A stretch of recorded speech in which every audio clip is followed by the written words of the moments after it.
Buenas tardes a todos. Gracias por acompañarnos. El día de hoy vamos a platicar de delincuencia organizada, extinción de dominio y responsabilidad solidaria. Como ustedes saben, en SCAT hemos venido analizando la reforma fiscal desde que se presentó la iniciativa hasta que ha corrido el proceso legislativo y con el dictamen finalmente aprobado por el Congreso.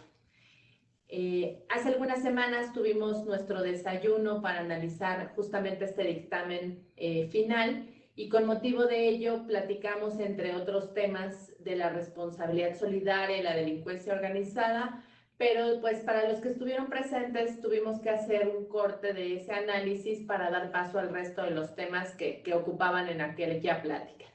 Y prometimos en aquel entonces hacer un webinar para poder platicar temas adicionales y detallar pues estos puntos que siguen ocupando y que llaman la atención. Por esta razón, pues es el webinar que hoy nos ocupa, donde pues buscamos abordar temas particulares y puntos poco explorados con casos prácticos para hacerlo ágil y en beneficio de ustedes. A mi derecha presento al licenciado José Luis Calzada Ruiz Sánchez. Es socio de la firma Isunce Maluf, 20 años de experiencia en litigio penal, experiencia particularmente en litigios patrimoniales, delitos fiscales, delitos bursátiles.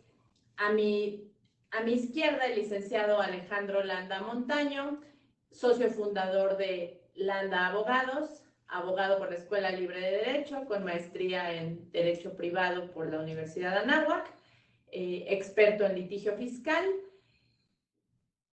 además con amplia experiencia en cumplimiento de contratos, en responsabilidad patrimonial, entre lo cual se encuentra incluido la extinción de dominio y el daño moral. Sin más preámbulo, cedo la palabra a mis invitados con la finalidad de que en conjunto vayamos platicando los temas. Cabe señalar que en la agenda vamos a analizar, como decíamos, con casos prácticos y conjuntamente vamos a ir platicando. Debido a que la importancia del tema, consideramos que la extinción de dominio ha sido poco explorada y detallada. Es por eso que en la agenda vamos a iniciar explicando la extinción de dominio, breve pero puntual. Después daremos un marco general de la delincuencia organizada, nada más en beneficio de todos tener en la mente los puntos más importantes, así como los puntos clave de la responsabilidad solidaria que expondrá su servidora. Y finalmente, con casos prácticos, los tres estaremos platicando y detallando los temas. Sin más preámbulos, cedo la palabra al licenciado Alejandro Landa. Gracias, muchas gracias, buenas tardes. Antes que nada, un agradecimiento a la licenciada Julia Castillo por la invitación a platicar sobre el tema de extinción de dominio y su relación con la reforma fiscal 2020 que entrará en vigor el próximo año, ya en enero.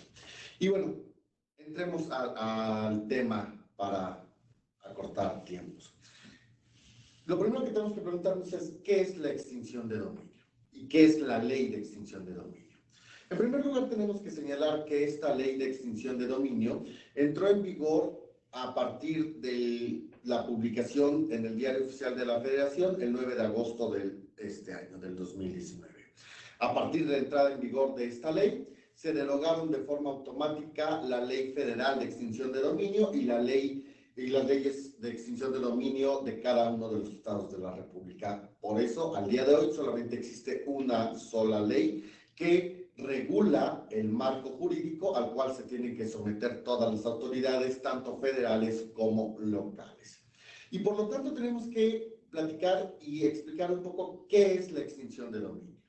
La extinción de dominio es la pérdida del derecho de propiedad y derechos conexos que sufre una persona física o una persona moral respecto de determinados bienes muebles o inmuebles. Esta pérdida de la propiedad se realiza a favor del Estado, quien adquiere los derechos correspondientes, y esos bienes respecto de los cuales adquiere la propiedad del Estado van a ser utilizados para programas sociales o para políticas públicas prioritarias. Tenemos que señalar como punto importante que la persona que pierde la propiedad sobre esos bienes no recibe ninguna contraprestación, ni ninguna retribución o ninguna indemnización. ¿Por qué es esto? Porque la pérdida del derecho de propiedad deriva de un procedimiento judicial, que termina con una sentencia en la cual un juez en ella determina si efectivamente resulta necesario extinguir el dominio o no. ¿Y por qué se extingue el dominio? ¿Cuáles son las causas que originan que se pueda perder el dominio sobre un bien? El dominio sobre un bien o sobre determinados bienes se puede llegar a perder en virtud que estos bienes muebles o inmuebles pueden llegar a ser instrumento, objeto o producto de un delito. Es decir, cuando el Ministerio Público considera que estos bienes, insisto, muebles o inmuebles, están vinculados o fueron instrumento para la realización de algún delito, entonces el Ministerio Público puede solicitarle a un juez de índole civil dicte una sentencia en la cual extinga el dominio respecto de ese particular o respecto de esa persona moral.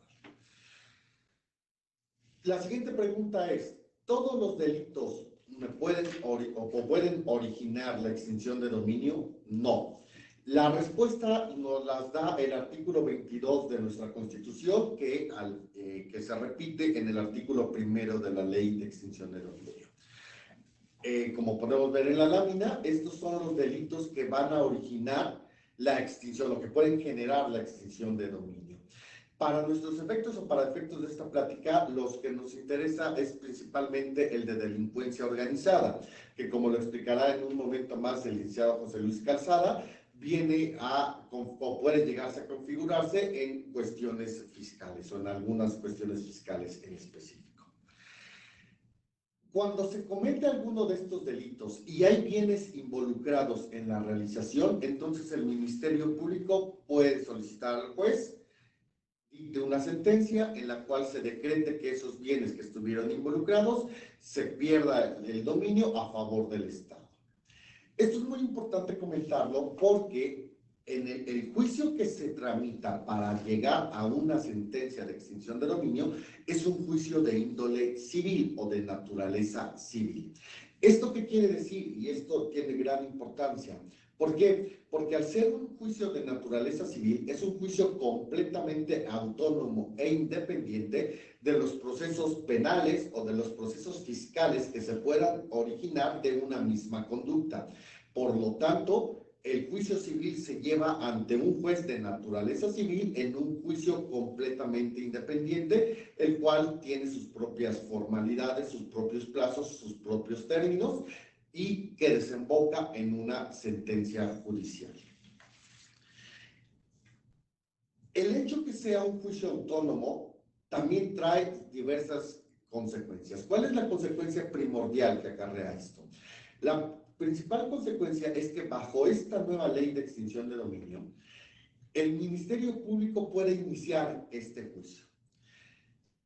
¿Con qué bases puede iniciar el Ministerio Público este juicio?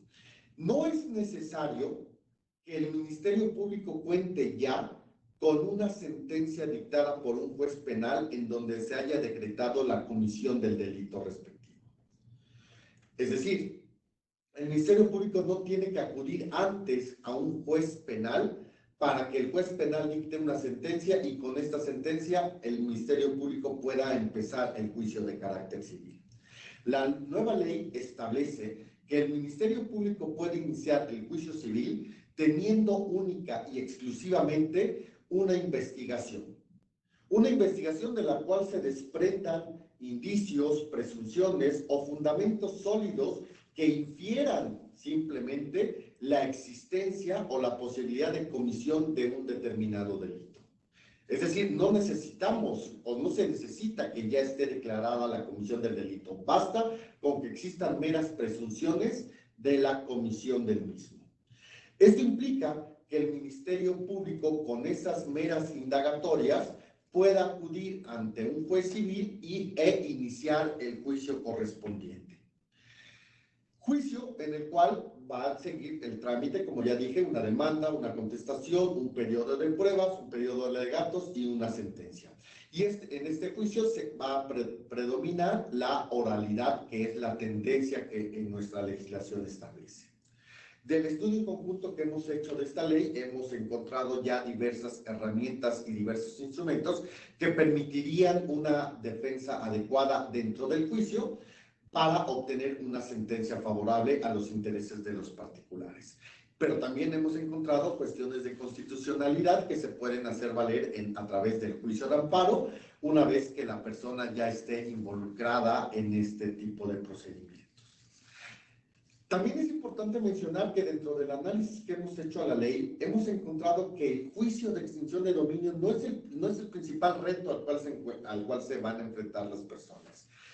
El primer reto al cual se van a encontrar las personas es las facultades que tiene el Ministerio Público de solicitar medidas cautelares.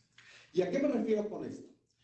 Esta ley le otorga facultades al Ministerio Público de acudir a un juez civil a pedir el aseguramiento o la inmovilización de los bienes que el Ministerio Público considera que son objeto o instrumento del delito. Esta facultad que tiene el Ministerio Público la puede hacer valer aún antes de iniciar el juicio de extinción de dominio.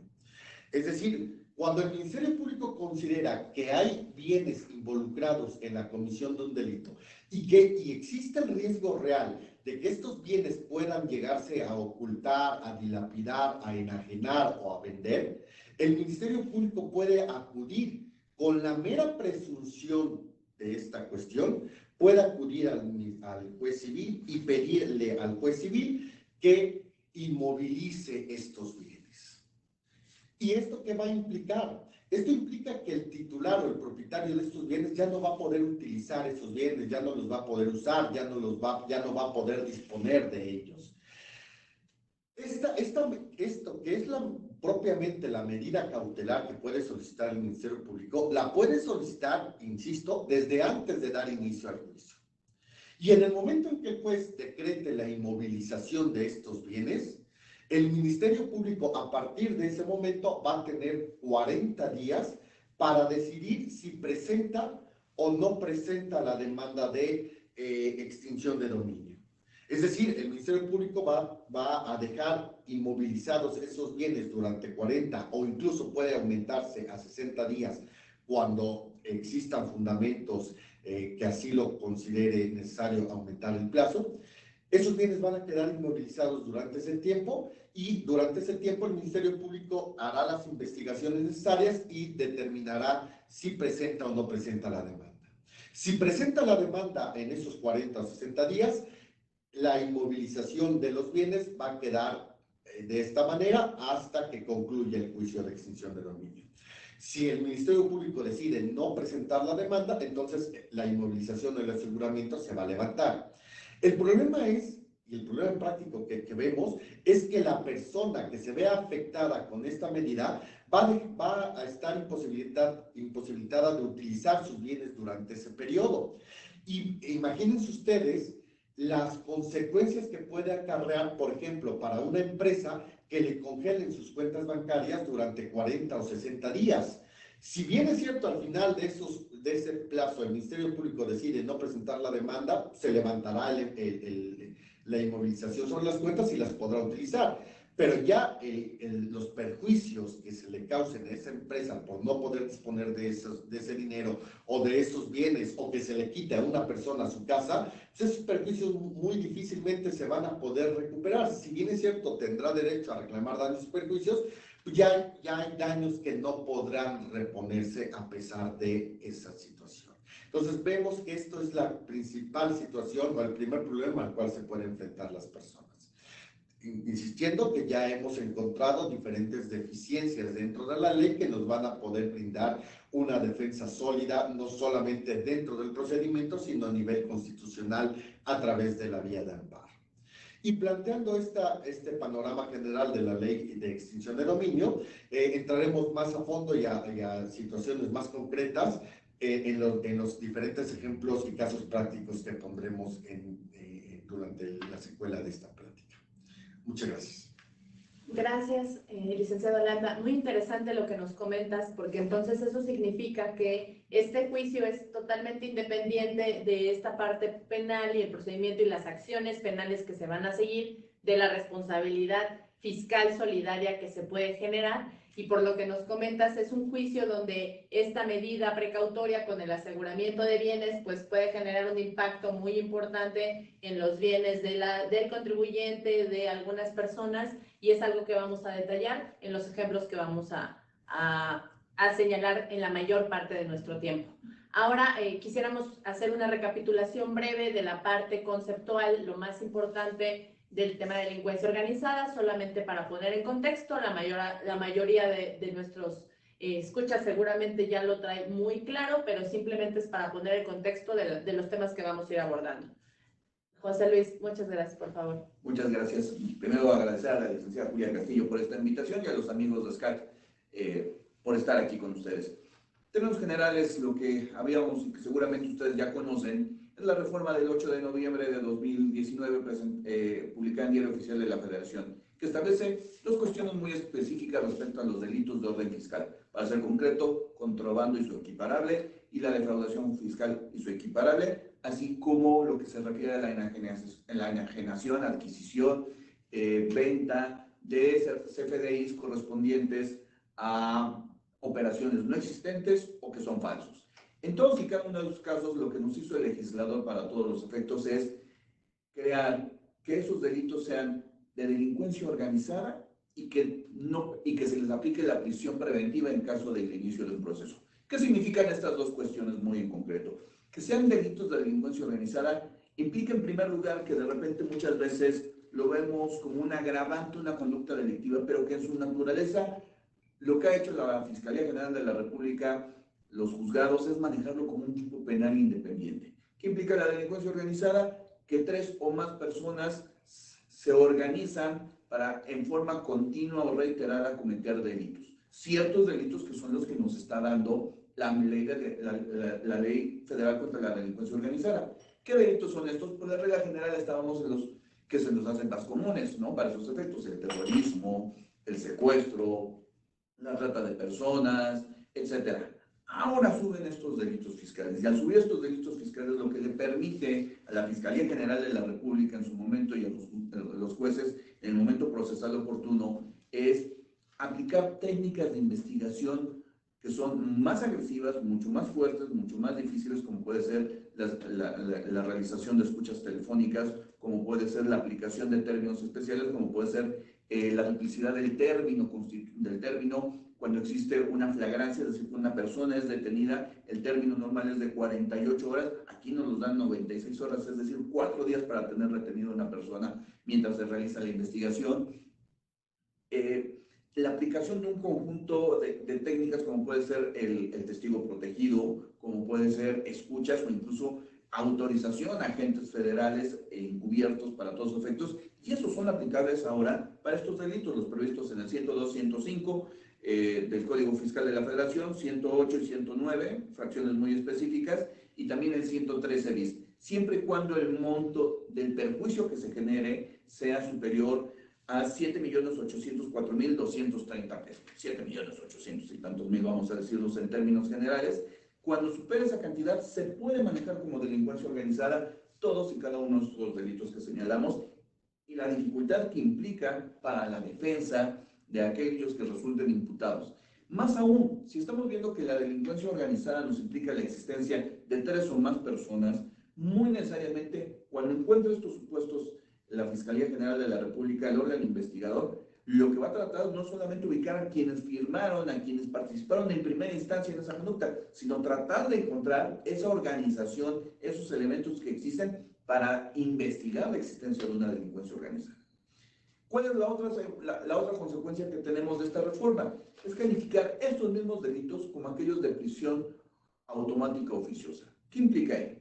El proceso penal en términos generales implica que si la Secretaría de Hacienda del Crédito Público ubica una conducta delictiva de las que se encuadran dentro de estos supuestos, presenta su querella, es decir, su formal acusación ante la Fiscalía General de la República, Fiscalía General de la República empiece a investigar y cuando tenga los datos mínimos para creer que existe ese delito, que esa conducta delictiva ya es perseguible, va a acudir ante un juez de control y le va a pedir una audiencia de imputación, es decir, un juez al cual le va a solicitar, mándame a citar a estas personas que están relacionados en tal persona moral o en tal operación donde encontramos un posible delito fiscal, y una vez que esas personas comparezcan, se les va a señalar cuál es la acusación que se formula. Tendrán un plazo muy pequeño de 3 o 6 días, de 72 o 144 horas, para defenderse, para encontrar una probanza eficiente, eficaz, lo suficientemente contundente como para desaparecer esa acusación. Pero si el juez encuentra los datos mínimos, va a dictar un auto de vinculación al proceso, es decir, te sujeto a un proceso penal para determinar si eres culpable o no. Pero el elemento fundamental y lo que resulta más doloroso de esta reforma es que en estos delitos va a poder aplicar el juzgador la delincuencia organizada.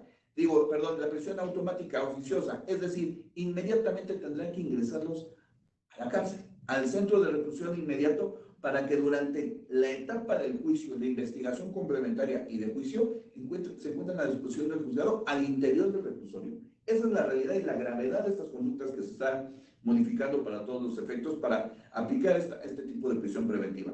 La modificación que había logrado hacer el legislador en 2008 es que la menor cantidad de delitos fueran llevados a prisión preventiva a la gente. Que llegaran muchos procesos ante juez, pero que la gente estuviera en libertad.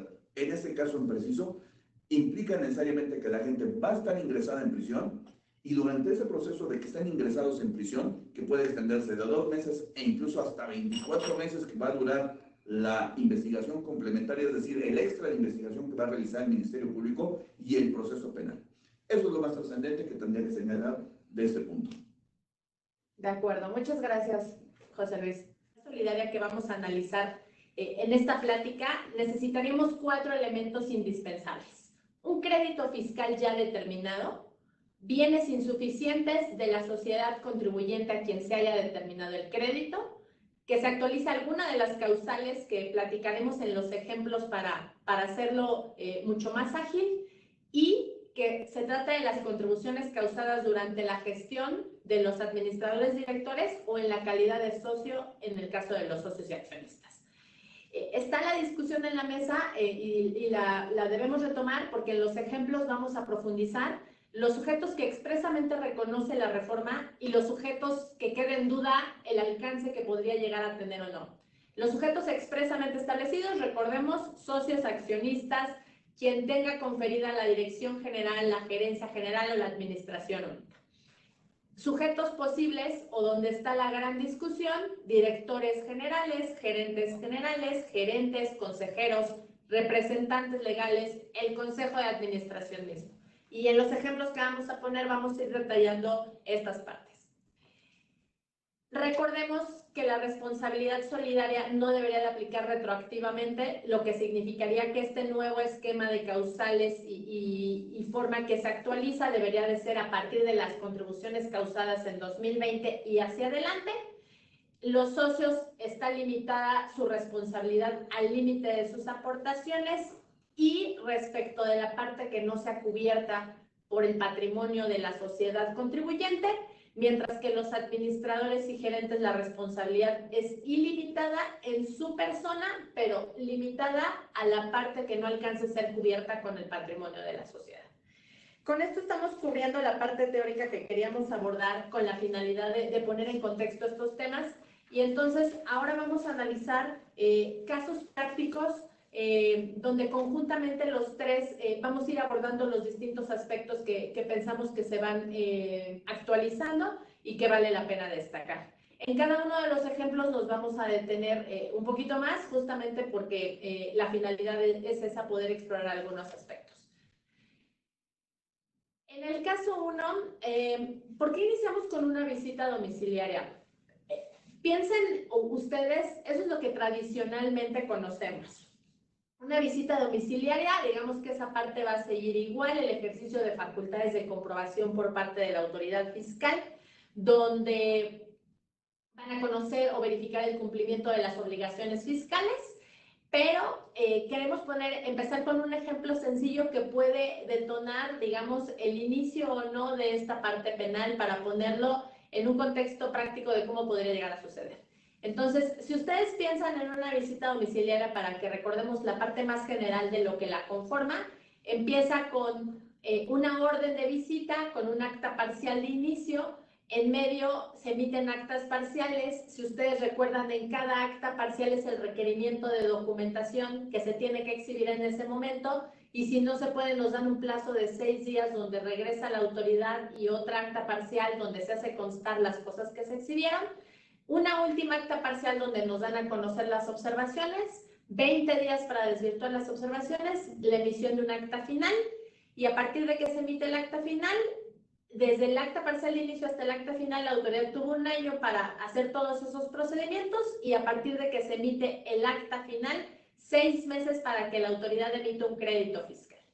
Entonces, en un caso así, en medio, desde que se inicia el acta parcial de inicio hasta la última acta parcial, va a haber indefinidos requerimientos y actas parciales, y vamos a imaginar que en una de ellas se presenta, como es muy común, si ustedes recuerdan, la mayoría de las visitas domiciliarias lo que requieren como información de cajón, el consecutivo de las facturas que se hayan emitido. Ahora, como son CFDIs, ya no se necesita, pero vamos a suponer que en este ejemplo la autoridad ya más o menos sabe hacia dónde va. Entonces nos va a pedir expresamente que presentemos todos los CFDIs de los gastos y deducciones que se hayan efectuado en el ejercicio sujeto a revisión.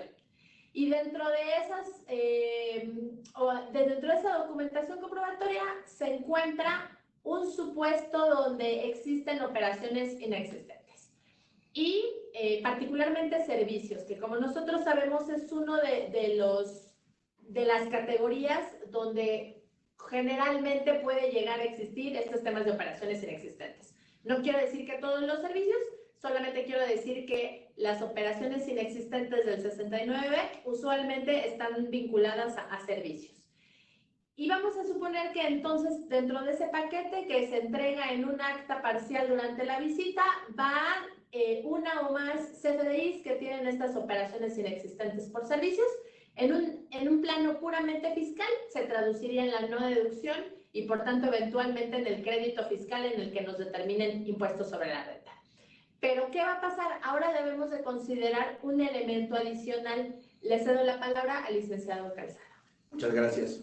Siguiendo esta construcción, estableciendo que la autoridad fiscal ha determinado que existen un conjunto de CFDIs que no corresponden, al menos en la apreciación de la autoridad, a la realidad, que corresponden a operaciones inexistentes, la autoridad fiscal tendrá toda la facultad de acudir ante la Fiscalía General de la República y presentar una denuncia por la existencia de esos CFDIs que no corresponden a la realidad.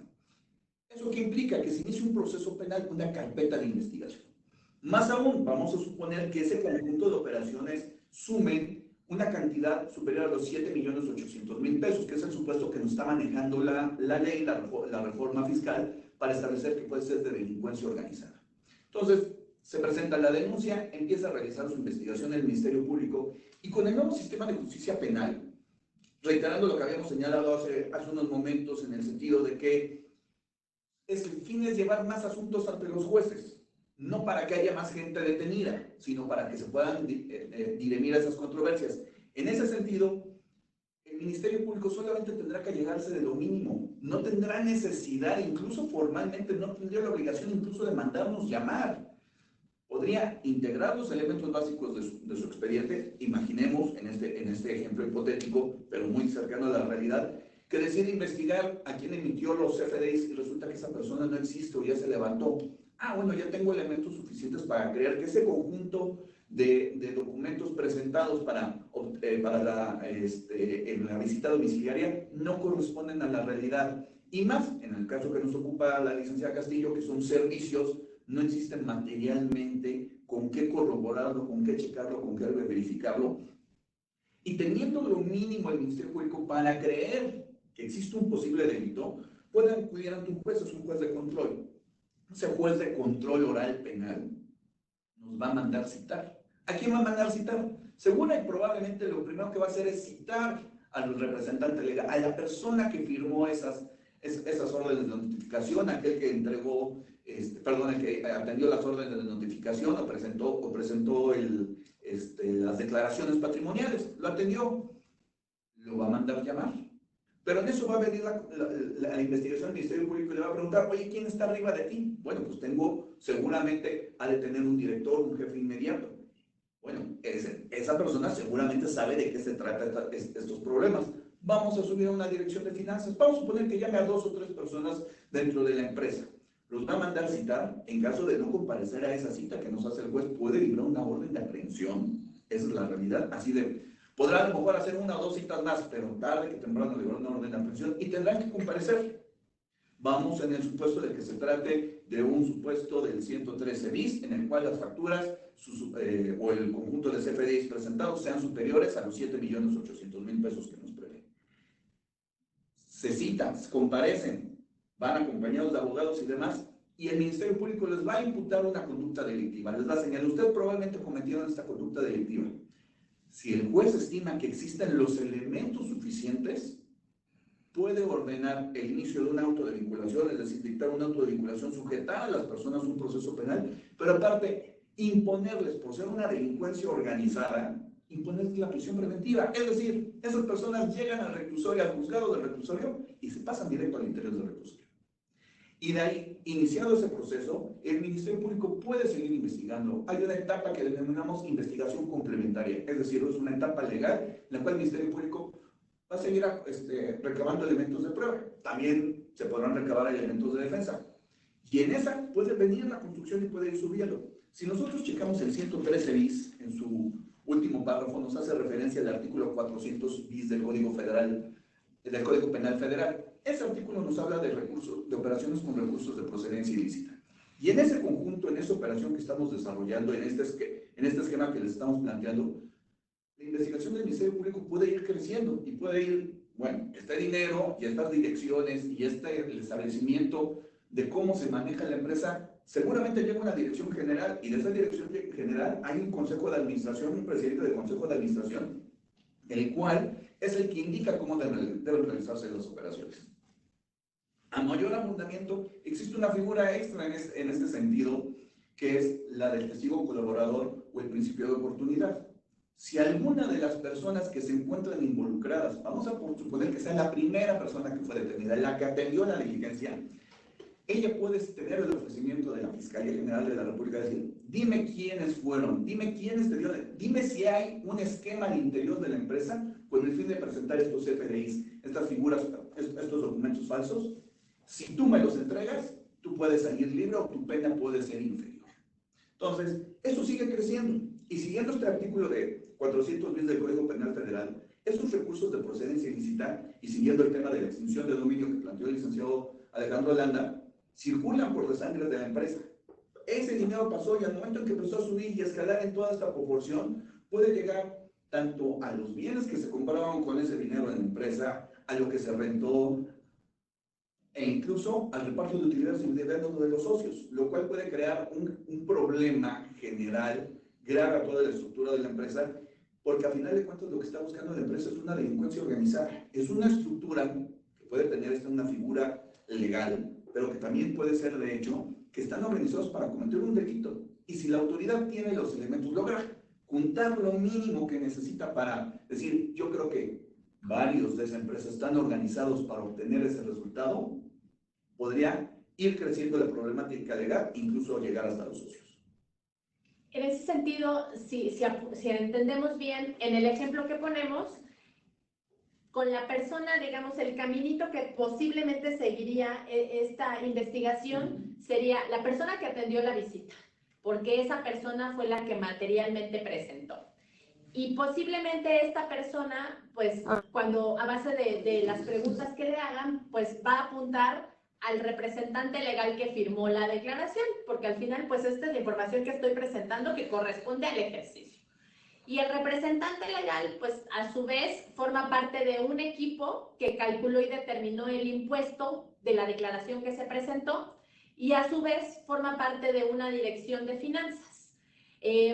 Supongo yo además que entonces también entraría el tema de decir, bueno, pues este CFDI, ¿quién al interior aprobó que se adquiriera este servicio que supuestamente es inexistente y que no se está demostrando? Entonces también posiblemente podría involucrar otra dirección si fuera el área correspondiente la que hubiera aprobado la supuesta contratación de ese servicio, la aprobación del pago que ampara ese CFDI.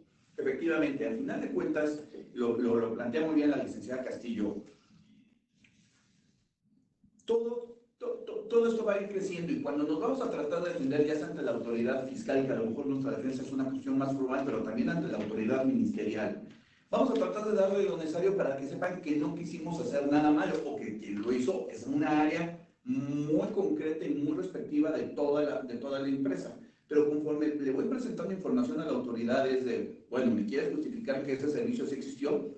¿Dónde está su expediente? Mira, no tengo un expediente completo, pero te digo que el área de la dirección de operación o la tesorería me autorizaron a realizar el pago, me autorizaron a recibir una cantidad económica, dependiendo de cualquiera que sea el flujo del dinero. Y entonces a esas personas también las voy a mandar llamar, porque ellos son parte de esa estructura, son parte de un conjunto que permitió que un posible perjuicio al erario público de casi 8 millones de pesos se fuera revelado a través de esta persona moral. Y en ese sentido, no sé si por el deber de cuidado de las personas que podrían llegar a estar involucradas, no sé si nos puedas platicar un poco, podría o no llegar a alcanzar hacia arriba, hacia el director general y el consejo de administración, que por su naturaleza y funciones, la autoridad penal, el Ministerio Público, podría alegar que tenían un deber de cuidado. Bajo ese supuesto, a final de cuentas, yo como presidente del Consejo de Administración, administrador único, el Consejo de Administración en su generalidad, tengo la obligación de vigilar que mi empresa funcione como debe. Tengo la obligación de que mi empresa cumpla todos los requisitos de ley. Si estoy bajo ese supuesto, una operación que a final de cuentas al legislador, entiendo que probablemente una buena parte de la gente que nos está viendo, nos está escuchando, a lo mejor las empresas en las que forman parte pueden llegar a generar operaciones de esos montos que no sean realmente de emergencia, llamativas, extraordinarias, pero para el legislador sí es lo suficiente para que una operación de esas dimensiones no pase desapercibido para el Consejo de Administración. Y sin que sea una responsabilidad del orden penal, la explicación que nos estabas dando respecto a la responsabilidad solidaria de accionistas, socios, etcétera, puede hacer ese crecimiento de la operación para todos los efectos. A final de cuentas, yo, miembro del Consejo de Administración, accionista, debía haber sabido cuidado de que mi empresa cumpliera los requisitos de ley. Mucho de lo que hemos estado trabajando en forma conjunta es cómo establecer un manual de operación suficiente para establecer cuál es la responsabilidad de cada una de las personas y que esa responsabilidad los haga ante la autoridad, perdonando la repetición, responsables de esa conducta, pero que no permita crecer la misma. Correcto. Ahora, ¿qué pasaría en este mismo ejemplo que seguimos analizando? La persona en el momento mismo de la visita presentó este conjunto de CFDIs dentro de los cuales había uno que la autoridad considera que tiene operaciones que son inexistentes y que no se está demostrando la realidad de la operación a pesar de que el CFDI sea válido, realmente se haya timbrado por el SAT, tenga el sello digital. Y va a constar en el acta expresamente que esa persona lo exhibió. En ese caso se configuraría la flagrancia, es decir que, bueno, mejor que el experto nos explique la flagrancia. Muchas gracias, y rápidamente, la flagrancia, la habrán escuchado ustedes probablemente más fácil cuando a una persona le roban su celular, su bolsa en la calle y los policías lo detienen en el momento. ¿Por qué? Porque al final de cuentas el delito se estaba configurando y hubo una persecución inmediata y fue detenido. En este punto que estamos planteando, puede llegar a existir esta posibilidad. Puede que cuando vaya este representante, esta persona encargada a presentar la documentación, a firmar documentos al SAT, a reiterar lo que ya sabía probablemente la autoridad de que hay CFDIs que no corresponden a la realidad, al momento que se está presentando, al momento que está dando una vida jurídica, con lo cual le bastaría a la autoridad decir, en este momento me estás haciendo un acto jurídico constitutivo de un delito. Porque al momento que tú me exhibes estos documentos, estás probablemente causando un perjuicio a la hacienda pública. Y puede llegar al punto, sin duda alguna, de que se le pueda llamar a la policía, al Ministerio Público, y que en ese momento sea detenido, sea trasladado ante el Ministerio Público, y suponiendo que sea el supuesto de las cantidades que hemos señalado, ese sería un delito también con delincuencia organizada, lo cual permitiría al Ministerio Público retener la entrada de esta persona en 96 horas, no 48, que es lo que la ley nos permite, 2 días. 2 días en cualquier asunto que nos dé la ley, le permite al Ministerio Público en fragancia mantener retenida a una persona. En caso de delincuencia organizada, puede ser 4 días completos. Puede estar esa persona 4 días completos detenida bajo el Ministerio Público, y puede ser el Ministerio Público llevarlo directamente a un juez o liberarlo, pero por mientras mantiene su investigación y esa persona pues se encuentra absolutamente en estado de indefensión. Ok, nada más para precisar, esos 2 días de los que nos hablas, o 4 en el caso de delincuencia organizada, sería desde que se presentó a declarar. Así es, efectivamente. Son la fragancia al momento en que es puesto a disposición del Ministerio Público, empieza a correr este plazo. Es un plazo de momento a momento, como le decimos en el medio, que quiere decir que es hora por hora. Pero al final de cuentas, a lo mejor alguna de las personas que nos están escuchando ha tenido algún familiar, algún conocido que chocó y quedó detenido 48 horas, 36 horas. Es una tortura china, pero pues a final de cuentas son 2 días. Imagínense 4 días en una subprocuraduría especializada para detener criminales de alto perfil, gente violenta, etc. El contador, no les quiero poner miedo, el administrador, el asesor de finanzas puede estar en ese supuesto. De acuerdo. Para seguir avanzando, en el siguiente ejemplo vamos a profundizar con más puntos penales. Por lo pronto nos quedamos con estos aspectos y el licenciado Landa nos va a comentar algunos puntos de la parte de extinción de dominio. Gracias. Quiero retomar dónde se quedó el licenciado Calzada en su ejemplo. Es importante hacer énfasis en que el Ministerio Público en este momento apenas está llevando a cabo la investigación. Esa investigación no se ha puesto en manos de un juez, en manos de un juez penal para que dicte la sentencia respectiva. El Ministerio Público apenas está llegándose de los elementos para acreditar el cuerpo del delito. Sin embargo, y de forma paralela, con esos elementos que el Ministerio Público puede recabar, con esos simples elementos, el Ministerio Público puede voltearse con el juez civil y pedir estas medidas cautelares que señalamos. Y entonces, en el ejemplo que se sigue, si dentro de la empresa existió un flujo de dinero que se utilizó para pagar utilidades, para comprar materia, para comprar insumos, para rentar inmuebles, tanto el Ministerio Público puede considerar que tanto esas cantidades de dinero como los bienes que se adquirieron, como incluso las utilidades que se repartieron, el Ministerio Público los puede considerar que son bienes que fueron instrumentos, objetos o productos del delito respectivo. Y por lo tanto puede solicitar la inmovilización o la retención de esos bienes. ¿En qué se va a traducir esto? En que el Ministerio Público le solicitará al juez civil que gire un oficio a la Comisión Nacional Bancaria y de Valores para que la Comisión Nacional Bancaria y de Valores congele todas las cuentas de la empresa, para que no se pueda disponer de estos bienes. Además, se emitirán órdenes a los diferentes registros públicos de la propiedad en donde se encuentran los bienes inmuebles que también están afectos a esto, involucrados, para que se anote en el folio real de los inmuebles la retención o la inmovilización de los mismos.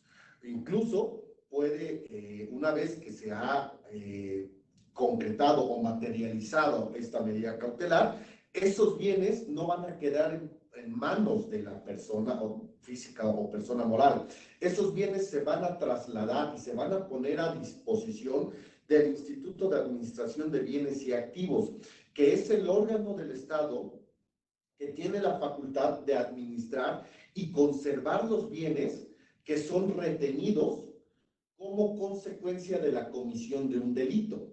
Por lo tanto, estos bienes que son asegurados se van a poner a disposición de este instituto y este instituto los tendrá bajo su cuidado, bajo su administración y bajo su conservación durante todo el tiempo que dure la propia medida, incluso si se prolonga hasta el juicio de extinción de dominio. Muy interesante, muchas gracias. Vamos a seguir con un nuevo caso, solamente para cerrar este ejemplo. Como ustedes verán, todo esto puede suceder durante el transcurso de la visita domiciliaria paralela e independientemente. A partir de que conoció esos hechos, empiezan a detonar estas vías y paralelamente va a seguir la visita domiciliaria, porque estas operaciones inexistentes se conocieron en el curso de la visita domiciliaria y además se van a detonar los supuestos fiscales para llegar a un crédito fiscal. Cabe señalar también que hasta ahorita, si ustedes se fijan, no hemos mencionado el procedimiento del 69B del Código Fiscal, que es el procedimiento exprofeso para declarar una presunción de que las operaciones son inexistentes, y no lo hemos mencionado porque es totalmente independiente. La parte penal, la configuración de los delitos, no está vinculada a que se ejerza o no el procedimiento, a que se haya agotado o no. E inclusive los tribunales en la parte fiscal han reconocido que se puede analizar, declarar y determinar en un crédito operaciones inexistentes con independencia de este procedimiento del 69B. Entonces, por esa razón, hasta ahorita no lo hemos mencionado porque ese procedimiento es una herramienta más que puede utilizar el SAT. Y en el caso de la visita domiciliaria, en lo que se traduciría es que hay un elemento que utiliza para llegar al crédito fiscal que ya está configurado, que es esta presunción, pero en realidad no es indispensable.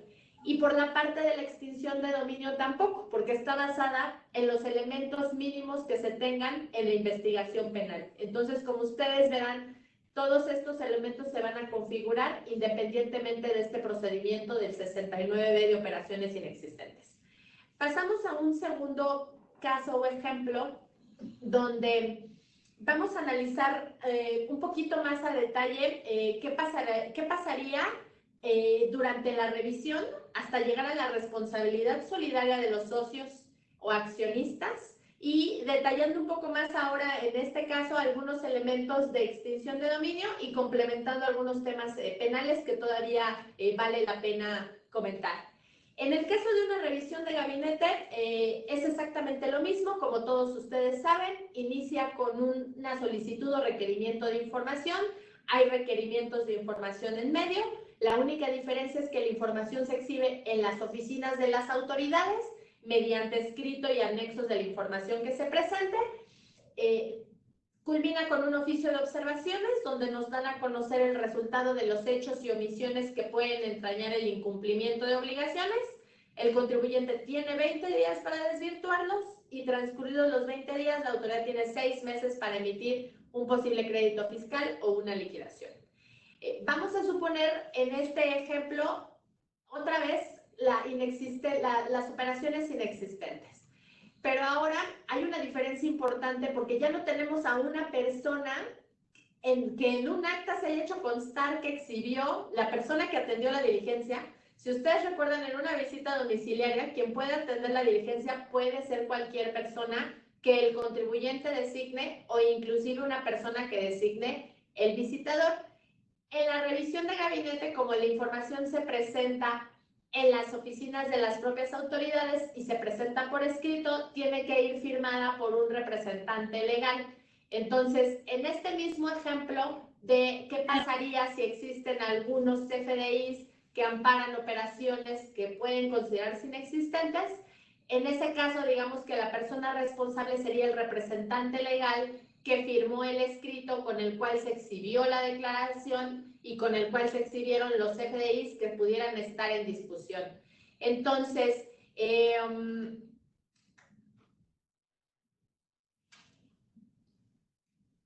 digamos que, perdón, nada más para poner bien el contexto, en la parte fiscal puramente se sigue en los mismos términos que en el caso 1, que ya lo hemos analizado ampliamente, con esta diferencia de quién podría ser el inicio del camino de la búsqueda penal, como nos comentaba el licenciado Calzado.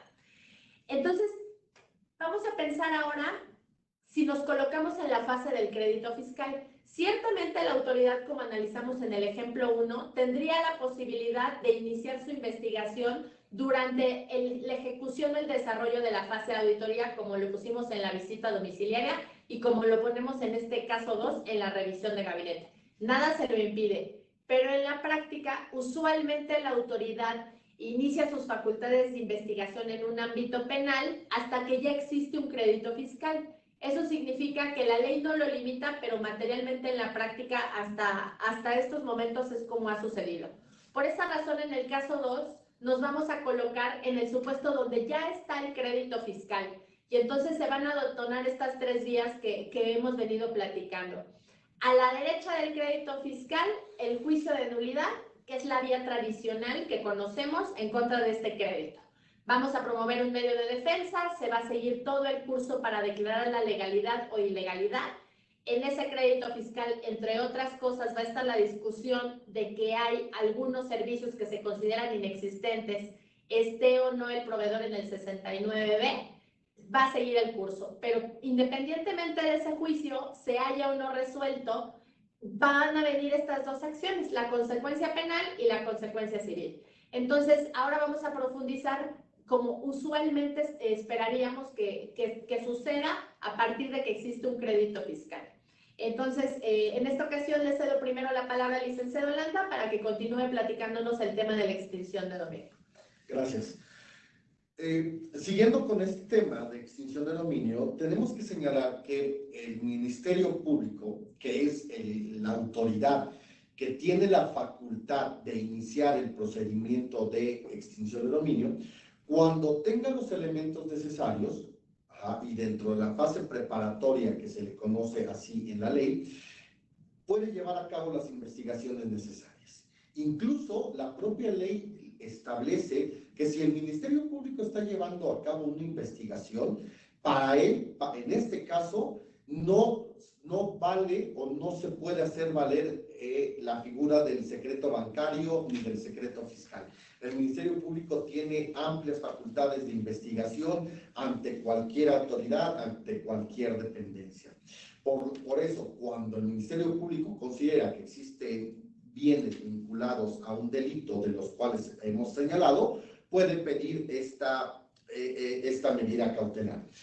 Nada más que del análisis que hemos hecho, resulta que para solicitar una medida cautelar, es decir, para solicitar que se inmovilice determinados bienes, es necesario que exista un riesgo real de que esos bienes sean dilapidados, se oculten, se enajenen, y que por lo tanto esto implique una dificultad para el Ministerio Público después de encontrar esos bienes.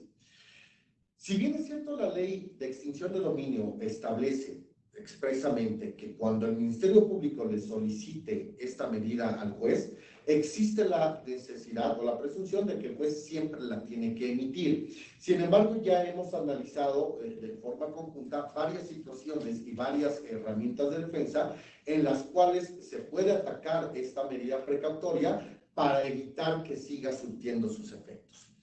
Sin embargo, mientras se discute, mientras se litiga esta situación, la medida va a surtir efectos. Y hay algo importante que tenemos que señalar. ¿Quiénes van a ser los involucrados en un juicio de extinción de dominio? Porque lo primero que nos podemos, lo primero que podemos pensar es, bueno, yo no estoy involucrado en el delito, yo no formé parte de esa delincuencia organizada, como nos dice el licenciado Calzada. Por lo tanto, yo estoy exento de cualquier situación de esta índole. Y no, eso no es verdad. Imaginemos el caso en el cual esta empresa de la cual se determinó el crédito fiscal, con el dinero de sus cuentas, compró un departamento. Y ese departamento, en un momento posterior, se le vendió a un tercero que no tiene nada que ver con la empresa. No tiene ninguna relación, no trabaja ahí, no labora, no es el director, no es nada. Es un tercero que le adquirió a la empresa ese departamento. Cuando el Ministerio Público solicite esta medida y le indique al juez qué bienes son los que consideró como instrumentos, objeto o producto del delito, el Ministerio Público puede señalarle al juez que ese inmueble que vendió o ese departamento que vendió la empresa es producto de este delito. Y por lo tanto el Ministerio Público, el juez civil se va a voltear y va a inmovilizar o va a asegurar esa casa. ¿Qué va a decir ese tercero? Oye, pues yo no tengo nada que ver en esto. Pues sí, a lo mejor sí, no tiene nada que ver, pero por el simple hecho de que esa persona es propietaria en ese momento de ese bien, entonces se va a ver ya inmiscuido en un juicio de naturaleza civil en el cual se va a tratar de extinguir el dominio respecto del departamento. Si bien es cierto, ese tercero tiene las herramientas, las defensas y los instrumentos de defensa dentro del juicio, esto no implica que sí va a ser una molestia estar vinculado o estar dentro de un procedimiento en donde él no tenía ningún conocimiento. Es por eso que consideramos que esta ley de extinción de dominio es una ley que sí, de una u otra manera, es un ataque al derecho de la propiedad privada de cualquiera de nosotros, porque sin saberlo podemos llegar a estar involucrados en una situación de esta naturaleza. Correcto. Eso significaría entonces que en este juicio de extinción de dominio, con el aseguramiento de los bienes, en el último ejemplo que ponías, ¿significa entonces que la persona no podría disponer de ese bien? Sí, mientras esté vigente la medida, el bien no puede ser dispuesto, ni utilizado, ni usado. Además, como señalaba, ese bien se le quita físicamente a la persona y se le entrega a este Instituto de Administración de Bienes y Activos, porque a partir de que el juez decreta la medida, el bien pasa a las manos de este instituto y este instituto es el que tiene la facultad de administrar y conservarlo. Señalando una cuestión importante, estos bienes que son asegurados pueden llegarse a vender aún sin necesidad de que exista una sentencia en el juicio de extinción de dominio, ¿sí? O incluso esos bienes se pueden dar en uso, en comodato, en usufructo a alguna institución de gobierno para que los utilice mientras se está llevando a cabo el juicio correspondiente de extinción de dominio. Entonces es una situación muy grave, porque aun y cuando yo en el juicio llegue a obtener una sentencia favorable, puede ser que yo obtenga una sentencia favorable y cuando me voltee con la autoridad y le diga, oye, regrésame mi casa, regrésame mi yate, regrésame mis cuentas bancarias, la autoridad diga, ¿qué crees? Ya no existen, porque ya las vendí. Y si bien es cierto, tengo derecho a reclamar el precio y los daños y perjuicios que me pueda ocasionar, pues el hecho que vendan mis bienes antes de tener una sentencia que haya causado cosa juzgada, siempre implica un acto de molestia que desde nuestro punto de vista va más allá de lo que la autoridad pudiera realizar. Eso significa además, como has venido explicando, además que esta medida de aseguramiento implica una restricción sobre los bienes incluso antes de que se dicte el juicio. El juicio y la sentencia. Correcto. Y al final del día, si ganamos o la persona gana este juicio, el problema que nadie le va a poder quitar o esa afectación que nadie va a poder reparar fue este tiempo que nos platicabas, 40 y 60 días, donde se vio restringido en la posibilidad de utilizar. Y si bien en contra del aseguramiento de esta restricción puede proceder un medio de defensa, según lo que nos has apuntado, pues obviamente se tiene que ejercer expresamente, si no vamos a estar en esa dificultad. Licenciado Calzada, si nos quisiera platicar un poquito más de la fase de investigación y de la fase de acusación, estos elementos mínimos que nos venía comentando. Perfecto. Como bien lo dice la licenciada Castillo, tenemos una primera etapa cuando se presenta la denuncia. Con ello también tendría que venir la querella, es decir, la manifestación expresa de la Secretaría de Hacienda de querer perseguir esa posible conducta delictiva. Se inicia una carpeta de investigación. Es la fase de investigación. Le conocemos como desformalizada. El Ministerio Público no tiene tantas restricciones para investigar el hecho. Puede extenderse, puede realizar todas las conductas siempre conforme a derecho, pero más amplias para realizar la investigación. Y durante esa investigación puede determinar mandarnos llamar o no mandarnos llamar. Puede darnos el derecho de defensa o no darnos el derecho de defensa. ¿A qué me refiero? Citatorio, ven, tienes una acusación, apoderado legal, representante legal de la persona moral, para que me digas qué sucede. Y podemos tratar de defendernos ante la gente del Ministerio Público. Pero el Ministerio Público solamente necesita tener por acreditados los elementos mínimos para saber que existió un posible delito. No tiene la necesidad de acreditarnos plenamente el delito. No tiene obligación de tener todos los datos en la mano. Le basta y le sobra con tener lo mínimo y la posibilidad de que las personas relacionadas puedan intervenir. La mera posibilidad. El texto constitucional antes nos hablaba de una probable responsabilidad. Es probable, estuvo en el lugar, estuvo en la circunstancia, firmó, no estuvo, etc. La posibilidad basta que un hecho en potencia de que haya podido intervenir. Y entonces, concluida su investigación o tomado lo mínimo que necesita para su investigación en el Ministerio Público, acuda ante un juez de control oral, de proceso oral penal, y solicita, puede ser una de dos, incluso puede solicitar una orden de aprehensión si estima y fundamenta lo suficientemente ante ese juez de control que se pueden oír los posibles responsables, o puede generar una solicitud de una audiencia de imputación. Es decir, el juez le pide al juez, ve, manda a llamar a estos señores, a fulanito, a fulanito, a fulanito y a fulanito, que forman parte de esa empresa que tienen dentro de su estructura las siguientes facultades y que intervinieron en estos actos en concreto, mándalos llamar. En esa audiencia el Ministerio Público explica en qué consiste su acusación. Y esas personas tienen lo que nosotros denominamos el plazo constitucional, 72 horas o 144 horas, 3 días o 6 días para defender, para presentar una prueba contundente para desestimar esa acusación. Pero si estamos en el supuesto de que es delincuencia organizada, que esa supuesta operación es superior a los 7.800.000 y tantos pesos que nos marca el Código Fiscal, en ese supuesto, incluso en esa audiencia, aún sin haberlo vinculado al proceso, puede solicitar. El juez está obligado, ni siquiera esta solicitud, el juez está obligado a aplicarles la prisión preventiva e ingresarlos al reclusorio. Y podrá defenderse en el proceso, pero por mientras esas personas tendrán que estar ingresadas. Y eso no obsta para que el Ministerio Público siga investigando a otras personas que estén relacionadas en los hechos. Eso significaría que desde esta fase de investigación, con estos mínimos elementos, vamos a pensar justamente en el ejemplo, hablábamos otra vez de estas operaciones inexistentes.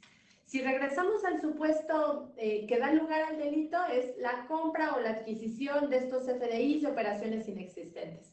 Durante esta fase, con elementos mínimos, puede mandar llamar desde el representante legal que firmó la declaración hasta la persona que aprueba la determinación de ese resultado fiscal y la persona que, digamos, en organigrama o en procedimientos internos es la responsable de esa determinación? Efectivamente, el Ministerio Público está investigando, está queriendo conocer de dónde viene el hecho.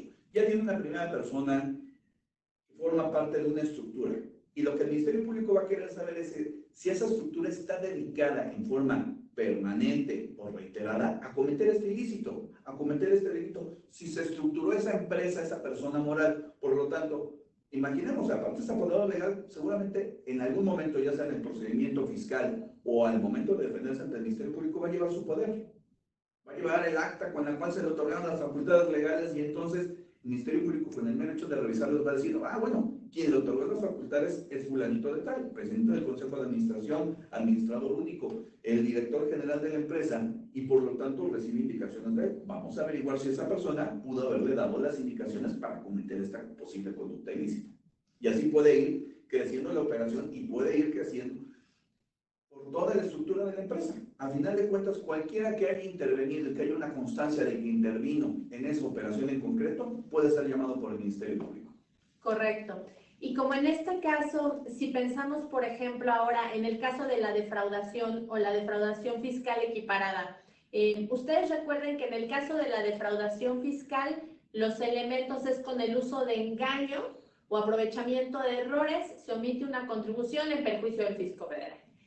Y en el caso de defraudación fiscal equiparada, hay dos supuestos que se elevan a posible delincuencia organizada, que es cuando se consigna en las declaraciones ingresos menores a los realmente obtenidos o deducciones falsas.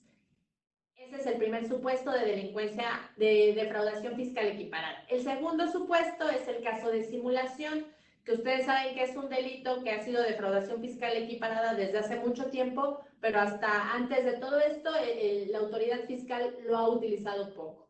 Entonces, en esos casos, todos estos elementos están vinculados con la declaración, ya sea porque consigné en la declaración o porque generé un perjuicio por la omisión de una contribución o porque simulé igual determinadas operaciones con perjuicio del fisco federal.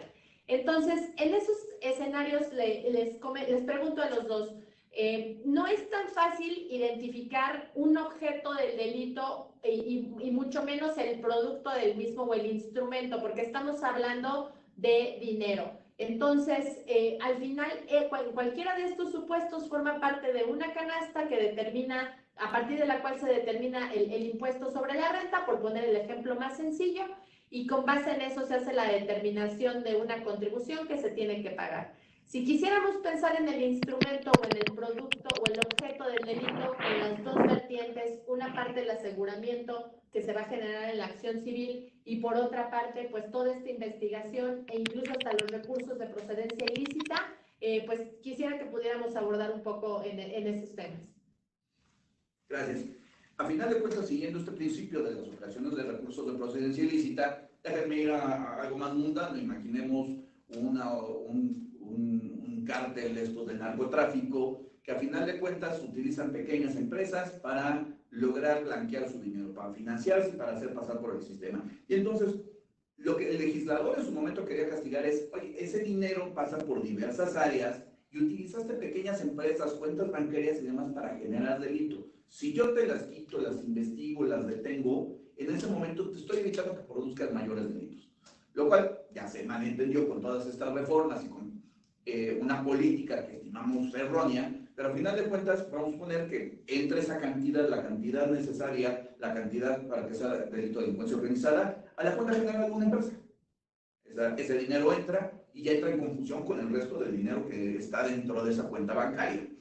Y con esa cuenta bancaria puede que realicen la renta de algunos inmuebles, puede que compren vehículos, flotilla de carros, material, renten, construyan, se remodele. El principio es que operaciones con recursos de procedencia ilícita, el legislador y el Ministerio Público lo que están pensando es, tú sabías que ese dinero lo estás utilizando y le estás dando una pinta de que es bueno, de que está obtenido legalmente y tú nos quieres engañar. Entonces, para empezar, esa cuenta bancaria general que utilizaste para cometer un delito, para que ya no lo utilices en otro, lo pueden asegurar en materia penal y va a ser objeto de ese delito de operaciones con recursos de procedencia ilícita. Oye, tengo detectado que de ese dinero inmediatamente que entró se compraron 3 vehículos. Bueno, esos 3 vehículos permiten también va a ser materia de un aseguramiento en materia penal. Y aparte, quienes intervinieron en esa operación, que puede ser totalmente distinta del origen del CFDI, por lo menos pueden ser objeto de investigación de operaciones con recursos de procedencia ilícita. Oye, es un área totalmente distinta. Sí, pero yo que sé autoridad que no estuvieron de acuerdo. Correcto. Claro. En este caso, en el caso de la extinción de dominio, si bien es cierto la autoridad, cuando solicita al Ministerio Público la inmovilización de los bienes, uno de los requisitos que tiene que cumplir es señalar de forma específica qué bienes o sobre qué bienes quiere aplicar el aseguramiento. Y por lo tanto, tendrían que ser solamente esos bienes que el Ministerio Público le señale al juez los que queden asegurados a partir de ese momento. Sin embargo, también tenemos que recordar que eso es en el mundo del deber ser. Tenemos que aterrizar esto en el mundo del ser, en el mundo real y material. Aquí estaremos mucho al deseo o a la intención de la autoridad ministerial para saber hasta dónde quieren llevar esta medida cautelar.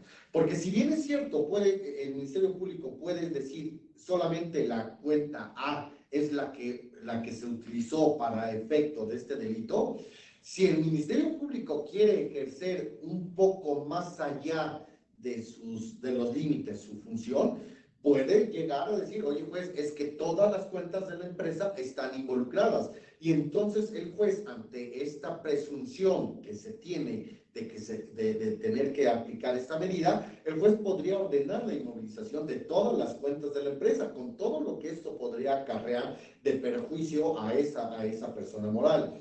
Por lo tanto, tendremos que estar al caso concreto para saber hasta dónde quiere llevar a cabo el Ministerio Público sus funciones. Si efectivamente tiene muy bien determinado cuáles son los bienes que son objeto, producto o instrumento del delito, o a lo mejor, si el Ministerio Público no tiene muy bien establecido qué bienes son, el Ministerio Público puede pedir incluso que se inmovilice un cúmulo de bienes, y si me permite la expresión coloquial, por si las dudas. Incluso, es mejor tener de más a tener de menos. ¿Por qué? Y perdón que te interrumpa, pero al final de cuentas, como estamos en un momento en el cual el Ministerio Público está llevando a cabo su investigación y a la luz del Ministerio Público esos bienes pueden ocultarse o desaparecer, pues yo como Ministerio Público puedo pedir el aseguramiento de toda la canasta, aunque haya o existan bienes que no tengan nada que ver. eso significaría entonces que podría pedirse el aseguramiento de la negociación como tal. Sí, incluso el aseguramiento puede recaer sobre toda la negociación, sobre toda la industria, sobre toda la empresa en su totalidad. Y entonces aquí la empresa como tal o la totalidad de la empresa tendría que ponerse en manos de este organismo que hemos señalado para que a partir de ese momento ese organismo administre la empresa. Si bien es cierto, hay algunos medios de defensa con los cuales podríamos obtener paralizar esta situación, también es cierto que el Ministerio Público tiene esa facultad y habría que pelear y luchar en contra de ella para que se elimine. De acuerdo, pues hasta este momento lo que queda muy claro, como el tiempo sigue avanzando, vamos a avanzar ahora con el análisis de la responsabilidad de la responsabilidad solidaria fiscal que se actualizaría bajo este mismo crédito fiscal, pero por el momento nos queda como reflexión en el ámbito de las consecuencias penales y civiles que se dota de una amplia facultad a la autoridad con elementos mínimos para tomar medidas fuertes y agresivas. Puede haber prisión preventiva de una duración considerable, puede haber este aseguramiento de los bienes, puede haber restricciones a la propiedad y ciertamente se dota de esta amplitud a partir de este tipo de conductas. Y como nosotros sabemos, no necesariamente estamos hablando de operaciones que verdaderamente son inexistentes o simuladas, sino pueden ser operaciones reales, pero si no tenemos el cuidado, la atención, las pruebas y la diligencia debida, podemos llegar a estar sometidos en estos procedimientos. En la parte fiscal, en el crédito fiscal, la responsabilidad solidaria, podríamos entonces recordarla de esta manera. Vamos a ir al juicio y hay dos caminos a partir de que se determina el crédito fiscal: el juicio de nulidad y el pago. Está además, si transcurren esas dos, cualquiera de esos dos, era el plazo para efectuar el pago y no se hizo. Se lleva a cabo el medio de defensa y no resulta favorable. Llegamos a la fase de requerimiento de pago y embargo. Ahí es donde se va a determinar la suficiencia o insuficiencia de los bienes para poder actualizar estos elementos que yo platicaba. La existencia de un crédito fiscal, la insuficiencia de los bienes a través del requerimiento de pago y embargo y las causales de responsabilidad. Si nosotros pensamos en las causales de responsabilidad, las más importantes las ven en esta lámina: entregar en tiempo las cantidades retenidas o recaudadas. Todo lo que tenga que ver con el domicilio fiscal, sea no localizado, sea que lo desocupe, sea que no se tenga por presentado el aviso. Y otra vez, que no demostremos la efectiva adquisición de bienes o servicios con un monto superior a estos 7.8 millones, o bien encontrarnos en este listado definitivo de operaciones inexistentes o en el listado definitivo de transmisión de pérdidas. Si nosotros pensamos en estas causales, la norma no distingue cualquiera de estas. En el ejemplo que yo pongo, deberían de haberse actualizado en el ejercicio fiscal por el que se determinó el crédito o en el ejercicio fiscal en el que se hace el requerimiento de pago y embargo. Por poner, en el ejemplo estamos poniendo que el crédito fiscal puede ser de 2016 y el juicio de nulidad arrancó en 2020 y por todo el trámite del juicio el requerimiento de pago y embargo ocurre hasta octubre de 2021. ¿Y en qué momento va a volver a ver las causales que dieron lugar a la responsabilidad solidaria? Las causales se tuvieron que haber dado en el 2016 durante toda esta fase que está transcurriendo o hasta que se actualice la insuficiencia de los bienes demostrada a través del requerimiento de pago y embargo. La norma no distingue y ahí es donde se abre una amplia gama de interpretaciones para la autoridad fiscal. Eso significa que desde los procedimientos del 69B, donde ahí sí tenemos a un proveedor declarado en esta lista negra y nosotros no demostramos en el plazo que nos da el procedimiento la efectiva adquisición de bienes o recepción de servicios, la autoridad va a interpretar que se actualizó la responsabilidad solidaria. Y la pregunta es, ¿lo va a interpretar inclusive respecto del crédito fiscal que era anterior al momento en el que se listó? Y si el domicilio fiscal lo desocupé en el 2021, en mi ejemplo, y el crédito fiscal era de 2016, es un elemento para actualizar o no la responsabilidad solidaria. Finalmente, no perdamos de vista los sujetos que pueden estar vinculados de manera muy concreta, lo diré yo en la parte fiscal, lo dirá el licenciado Calzada en la parte penal y lo dirá de manera concreta el licenciado Landa, porque pues el tiempo empieza a apremiar y por el respeto a los asistentes, solo vamos a seguir adelante solamente para mencionar un ejemplo muy brevemente en 5 minutos y dar cabida a preguntas y respuestas. Entonces, de los sujetos que vemos aquí, a texto de lo que dice la norma, director general y socios sí actualizarían la responsabilidad, pero tiene que seguir todo el camino que acabo de indicar. Director fiscal, CFO, gerente fiscal y representante legal, yo les diría en el ámbito puramente fiscal, la intención original de la norma era buscar a esa persona que lleva la directriz, las reglas, las pautas y la conducción de la persona moral. Esta norma está así desde antes de 89, tiene mucho tiempo de esa forma. En una interpretación histórica podemos pensar que esa era la idea, pero cuando las sociedades evolucionan y la dirección de la sociedad recae en un conjunto de personas, esa es la parte que abre cabida a la interpretación y estas personas digamos que quedan expuestas. Me parece que puede haber elementos para que no sean responsables solidarias, pero de primera mano quedan expuestas. Licenciado Calzada. A final de cuentas, esto es un posible reflejo de lo que tengamos una responsabilidad del orden penal, siguiendo una delincuencia organizada. Reiteremos, el delito, y vámonos en el de los FDIs falsos o operaciones inexistentes, existe, aunque no lleguemos a los 7.800.000, pero no es delincuencia organizada. Al momento que se vuelve delincuencia organizada, lo que la autoridad va a querer saber es cuántas personas forman parte del problema. Y si esa es la construcción que nos están haciendo, va a seguir. Hay uno que firma, voy por él. Tiene un jefe inmediato, voy por él. Hay un área que se dedica a determinar cómo se van a pagar los impuestos, voy por él. Hay un área de finanzas que se dedica, voy por él. Puede seguir construyendo y puede seguir creciendo todo lo que es la operación en contra de estas personas. Y más aún, si tenemos que es un delito de querella en la cual la Secretaría de Hacienda tendrá que ir y tocar la puerta y señalar que yo iré en contra de A, B, C o D o F, G, etcétera, puede ir haciendo crecer a los señalados en la imputación para todos los efectos. No tendría por qué cerrarse únicamente en las personas que firmaron, porque lo que queremos averiguar es quién manda y quién ordena. Agregando esto, en el nuevo sistema de justicia penal existe un proceso especial para personas morales. La persona moral puede ser sujeto a un proceso del orden penal y llevarlo a juicio a través de su representante legal, que pueda tener como consecuencias multas, suspensión de actividades o hasta la disolución de la persona moral. De acuerdo. Pues entonces, solamente por razones de tiempo vamos a mencionar solamente el último ejemplo. Y quienes estén interesados, con mucho gusto podemos platicarlo ampliamente. Con todo lo que acabamos de explicar, piensen ustedes en estos procesos de compra, en los involucrados. Queda muy claro que hay una serie de personas que pueden estar involucradas y esos son los caminos que van a abrir la posibilidad de tratar de imputar, de ejercer una acción o de determinar una responsabilidad. El área de compras puede ser la que proponga y apruebe insumos activos y servicios, pero el área de tesorería es la que aprueba y programa el pago con cierta documentación soporte y el área de finanzas toma toda la información para determinar el impuesto.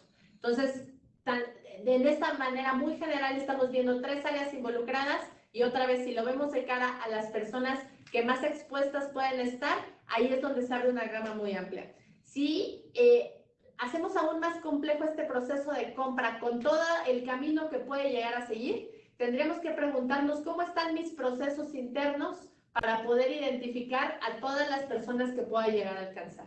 A final de cuentas, como bien lo señalas, siguiendo ese caminito, la autoridad ministerial podrá mandar llamar a cada una de las personas que intervienen en este diagrama de flujo, como vemos, Y a lo mejor puede que queden fuera, pero por mientras son llamadas y están expuestas. Lo que hemos estado trabajando junto contigo es establecer estos manuales y estas técnicas muy implementadas a cada persona moral y a sus necesidades que vamos a ir actualizando y teniendo, de cómo hacer compartimental cada uno de estos puntos. Donde hay un error, donde hay una falla, donde se haya admitido un documento que no se debía, donde hubo un error, inmediatamente poder tomar control del mismo, ubicarlo, reconocerlo y saber cómo vamos a actuar ante la autoridad, incluso nosotros mismos ir ante la autoridad. Y eso es lo que estamos desarrollando junto contigo y el ataque que estamos planeando desde la vía constitucional respecto a las modificaciones legales que realizó la autoridad a la calificación de delincuencia organizada.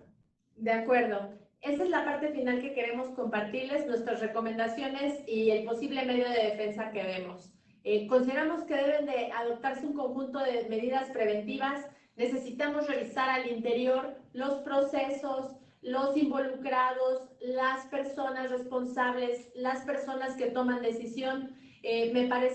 Nos parece que todos ellos pueden tener cierto nivel de exposición y en la medida que revisemos lo que tenemos, eso nos va a permitir identificar las acciones que podemos seguir. Nosotros pensamos que existen un conjunto de acciones que pueden ayudar a mitigar y a delimitar la responsabilidad, como lo anticipaba el licenciado Calzada. Y finalmente consideramos que existe este medio de defensa que también nos comentaba el licenciado Calzada contra este nuevo decreto publicado en noviembre con estas modificaciones a las disposiciones penales. Estamos terminando de hacer el estudio respectivo, pero a final de cuentas estamos ya en una posición para establecer que muy probablemente esta modificación a la ley de delincuencia organizada probablemente sea inconstitucional, contraria a los tratados internacionales, y ultimamos detalles para poder establecer y ofrecer esta posibilidad. Correcto. Tengan en mente, por favor, el plazo. Son 30 días a partir de la entrada en vigor. El decreto ya se publicó en noviembre, pero entra en vigor en enero. Pues, sin más, este es el contenido completo de nuestra plática. Muy agradecidos por su participación. Tenemos algunas preguntas y respuestas. Quienes tengan preguntas adicionales, con mucho gusto, no duden en hacérnoslas llegar a través de nuestros contactos y con mucho gusto contestaremos cualquier pregunta.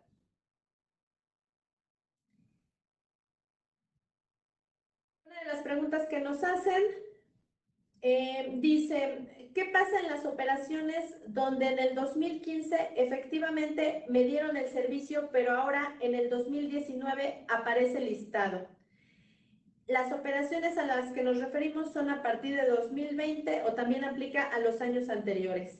Correcto. Efectivamente, es uno de los puntos muy importantes, como ustedes saben, el tema de la retroactividad. Y ahí creo que cada uno debe de contestar lo que significaría. En el tema fiscal, la nueva responsabilidad solidaria debe operar a partir de las contribuciones que se causen de 2020 y en adelante. Seguramente es previsible que el SAT pretenda aplicar lo retroactivo, pero consideramos que eso sería ilegal. En materia penal, la retroactividad es imposible para todos los efectos en perjuicio del gobernado, por lo tanto no tenemos un peligro. Si así lo quisieran hacer, existen bastantes medios de defensa como para poderlo evitar. En la parte de extinción de dominio, pues supongo que como la ley ya estaba en vigor. Exacto, aquí ya la ley entró en vigor desde agosto de este año, entonces. Claro. En este caso, los medios de defensa y las posibles inconstitucionalidades se tendrían que plantear en el momento en el cual la autoridad solicite la inmovilización o inicie el procedimiento correspondiente.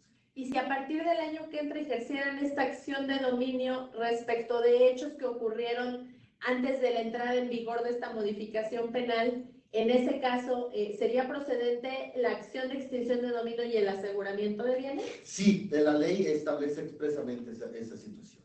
No importa cuándo sucedieron los hechos, el punto es la inmovilización o el aseguramiento de los bienes. Correcto. Tenemos otra pregunta. Por respecto a los participantes, vamos a leer esta y otra más. Y en función del número de personas que veamos conectadas, si empieza a disminuir considerablemente, nada más vamos a leer una adicional. Otra pregunta que nos hacen es, a partir de la carpeta de investigación y la fase de acusación, ¿cuánto ¿cuánto tiempo realmente la persona podría estar privada de su libertad? En estos casos, la etapa de investigación complementaria, como se le denomina, o judicializada, puede durar como un mínimo de 2 meses hasta un año como máximo. La realidad es que la autoridad judicial trata en la medida de lo posible de no hacerla tan extenso el proceso, pero la autoridad ministerial, dependiendo de la complejidad del asunto, puede solicitar el tiempo que estime pertinente para continuar su investigación. Y la realidad es que esto se resuelve al momento en que se ha hecho la imputación, al momento en que se exhibieron los datos de prueba que tiene el Ministerio Público para acusar y una argumentación de defensa, se va a decidir en ese momento. Entonces, sí existe un riesgo de que pueda extenderse mucho. Ustedes probablemente habrán escuchado en algunos otros supuestos de prisiones preventivas de 9 meses, 12 meses. Sí puede existir en posibilidad esos supuestos. No, el fin que nosotros estamos buscando es que tengamos los suficientes medios de defensa como para señalar al juzgador, si bien no te los puedo decir en este momento, no puedes extender tanto tu investigación porque tengo con qué defenderme. Correcto. Una pregunta más. ¿La extinción de dominio solo se aplicaría entonces a partir de su vigencia? A partir que el Ministerio Público solicite ya sea la inmovilización o presente la demanda correspondiente. Actualmente la ley está completamente en vigor, la nueva ley. Los asuntos o los juicios que se iniciaron bajo la antigua ley seguirán bajo la antigua ley.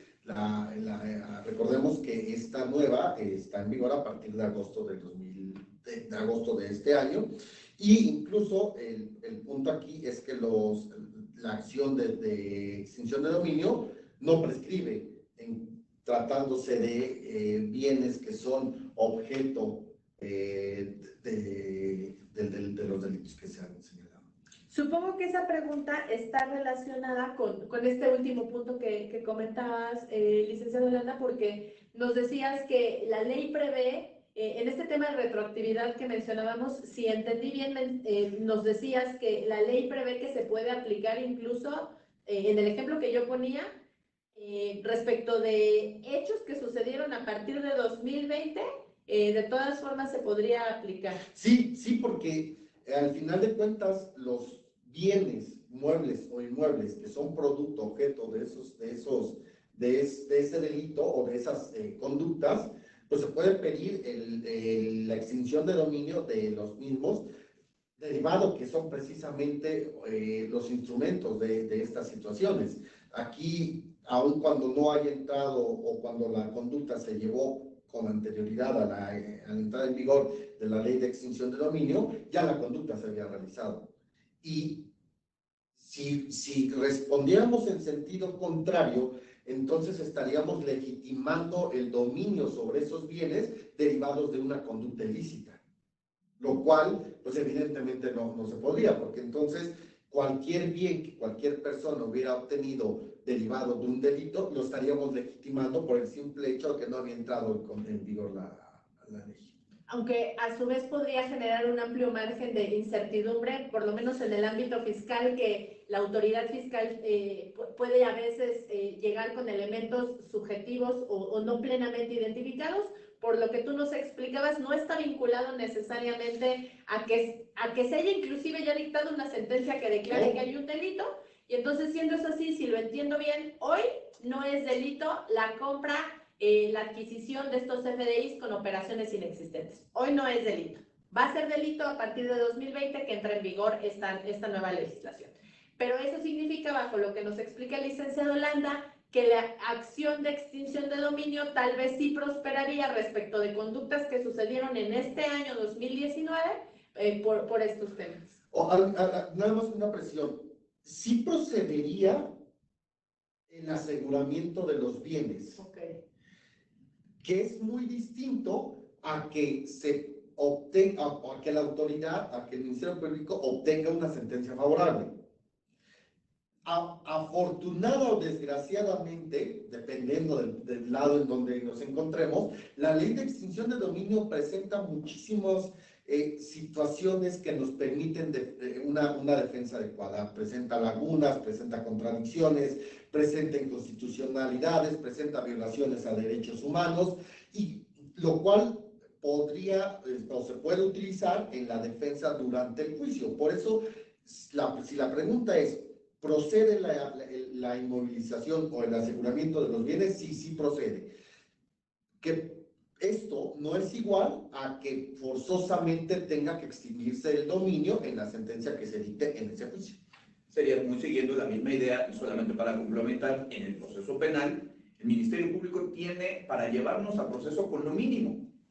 Para encontrar una sentencia condenatoria tiene que acreditar perfectamente la existencia del delito. Ahí sí, el estudio ya ante un tribunal de enjuiciamiento, ante un juez que va a determinar, concluida la investigación complementaria, si existió o no existió delito y si merece una pena corporal o no, eso es otra cosa.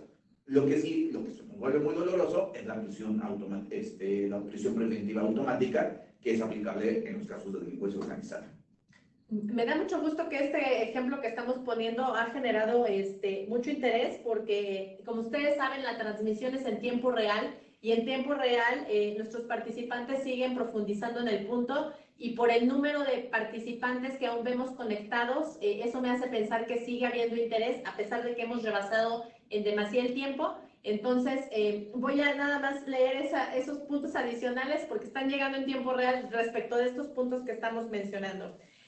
Regresando con el licenciado Landa y el tema de extinción de dominio, comentan, a eso nos referimos, a partir de agosto con la nueva ley, pero con la ley anterior no te podrían decir que ya vendí el inmueble aun cuando se gane el juicio. Perdón, lo estoy leyendo tal cual como nos llegó, pero yo misma lo voy a frasear de manera muy más clara. Tal cual como se captó el mensaje fue, en esta pregunta, si recuerdas, el planteamiento original es que la extinción de dominio solo debería de aplicar a partir de su vigencia. Nos has explicado ahorita estos distingos, y entonces surge una nueva pregunta donde nos dicen, con la ley anterior ya no podrían decir que ya se vendió el inmueble, aun cuando se gane el juicio. Sí, vaya, si el procedimiento inició con la ley anterior, tendremos que seguir las reglas de la ley anterior hasta que concluya el procedimiento como tal. Y entonces, en ese sentido, la ley, lo que regularía el procedimiento, las reglas, incluso la venta del bien, tendría que ser la ley anterior, la ley que estaba vigente hasta agosto de este año. Claro, perdón que te interrumpa, pero ya entiendo muy bien a qué se refiere. Creo que el punto es, recordemos que había una ley de extinción de dominio anterior a esta que hemos analizado, que entró en vigor a partir de agosto. Y justo tú nos platicabas una diferencia sustancialmente enorme entre la ley anterior y esta, que es justamente el aseguramiento de los bienes e incluso la posibilidad de la venta, con esta medida de previa a que inicie incluso el juicio, a que se dicte una sentencia incluso, ¿no? Ahí esta es una diferencia muy grande que nos platicabas. Entonces, si hubiera iniciado el procedimiento de extinción conforme a la vieja ley, ahí no podrían de pronto decir, bueno, pues ahora aplico el aseguramiento, ¿correcto? Sí, lo que pasa es que tiene otros supuestos distintos a la antigua ley. Hay que recordar que esta nueva ley que entró en vigor en agosto del 2016 está tomada de la ley modelo de la Organización de las Naciones Unidas. Tomada y tropicalizada, si me permiten, a la situación jurídica mexicana. Pero, sin embargo, al momento de que la adopta el sistema jurídico mexicano, le hacen ciertos cambios que ya la distinguen. Pero sí, efectivamente, la ley anterior tenía otros supuestos en los cuales el Ministerio Público podía por sí mismo dictar esas medidas precautorias. Ahorita, como se sigue esta ley modelo, las medidas precautorias las dicta el juez civil. Y entonces el juez civil, si las inmoviliza, se les entrega a la unidad administrativa respectiva, y la unidad administrativa, bajo los supuestos que establece la ley, porque no es a libre arbitrio, puede llegar a vender esos bienes bajo la nueva ley, bajo la que nos está rigiendo a nivel nacional y local al día de hoy. De acuerdo. Perdón, claro. hacer nada más una aclaración, sí, fue un lapsus. Nada más aclarar, la prisión preventiva puede extenderse hasta por 2 años. Pueden ser 2 años completos en los cuales puede extenderse esa prisión preventiva, e incluso puede ser más si es necesario para mi ejercicio de defensa, pero me había quedado solamente en 12 meses. Una disculpa, pueden ser hasta 2 años que dure la prisión preventiva. Para una investigación complementaria sí es muy difícil, y en lo que dura el proceso puede estar ingresado. Nada más quería hacer esa aclaración. De acuerdo. Ahora sí, por respeto a los participantes, solo una pregunta más. Nos dicen, si en el año 2018 hay un monto en riesgo de 7.7 millones, ¿dicho monto se actualizaría para 2020? ¿Es correcto? Porque el monto que es el que detona el supuesto de delincuencia organizada o incluso la prisión preventiva oficiosa no está en una cantidad fija, sino en función de un monto que se va a ir actualizando año con año. Y la parte interesante vinculada con esta pregunta es, dice el monto de lo defraudado en el caso de defraudación o defraudación fiscal equiparada, o bien la cantidad de los CFDIs. Entonces, la pregunta sería, si en el ejemplo que me ponen en 2018 tuve, no sé, vamos a poner 10 operaciones de 1 millón cada una, pero la investigación solamente se abre por un CFDI, no estoy superando los 7.7, 7.8, salvo que lo que indique el licenciado Calzada, a pesar de que en el ejercicio tengo la cantidad que lo rebasa. Entonces, creo que ese distingo también podría ser interesante. Y en el caso de la responsabilidad solidaria, la norma fiscal sí dice expresamente, en un ejercicio, 1 o más CFDIs con 1 o más proveedores sumen la cantidad de 7.8. Lo que pasa es que para la norma penal no lo dice expresamente. Efectivamente. Perdón, el tema de la extinción de dominio ha generado muchísimo revuelo. Me da mucho gusto ese interés, lo agradezco. Y nos ponen un comentario adicional. Con todo gusto seguiríamos. Lo que pasa es que, como bien dice Alicia Castillo, bueno, pues ya nos hemos extendido, pero de todas maneras me comprometo a contestar las preguntas que se vayan generando. De todas maneras, pongo a su disposición mis redes sociales. En Twitter es @landaabogado y mi correo electrónico es a.landa@landaabogados.com.mx. Estoy a sus órdenes por si quieren ampliar estos puntos, con todo gusto. Así es, y lo mismo en SCAT, estamos totalmente a su disposición, cualquier tema que quieran profundizar. El tema, por supuesto, platicaremos individualmente con cada uno de ustedes en las medidas preventivas y en los medios de defensa. Encantados de seguir platicando con ustedes. Agradecemos mucho su participación, quedamos a sus órdenes y seguiremos analizando más adelante diversos temas fiscales. Buenas noches. Gracias. Buenas noches.